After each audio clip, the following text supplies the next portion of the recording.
Welcome to our channel. Today we how to log into Schwab easy tutorial step by step clearly. To begin, open your preferred web browser.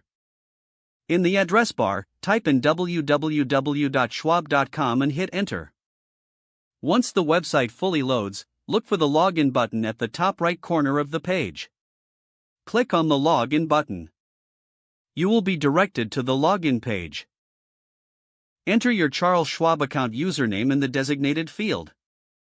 Next, input your password in the password field below the username. Make sure to check for any typographical errors before proceeding.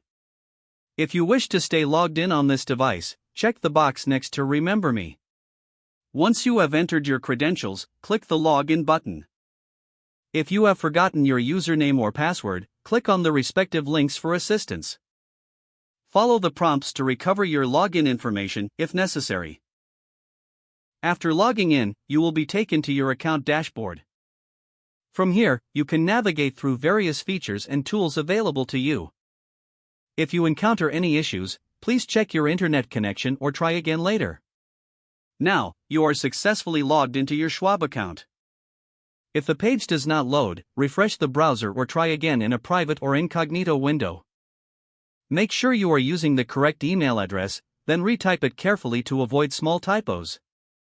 If your password is not accepted, use the reset option and create a new strong password you can remember.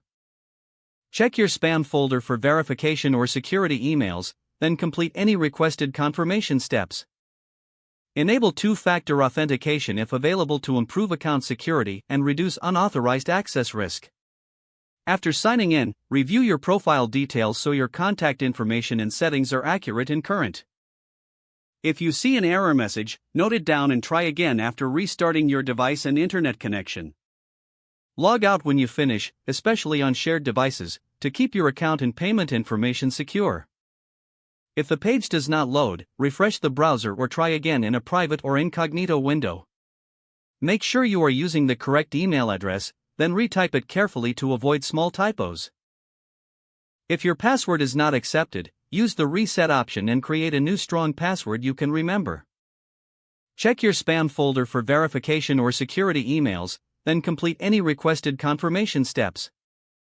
Enable two-factor authentication if available to improve account security and reduce unauthorized access risk. Don't forget to like this video and subscribe to our channel for more step-by-step tech guides.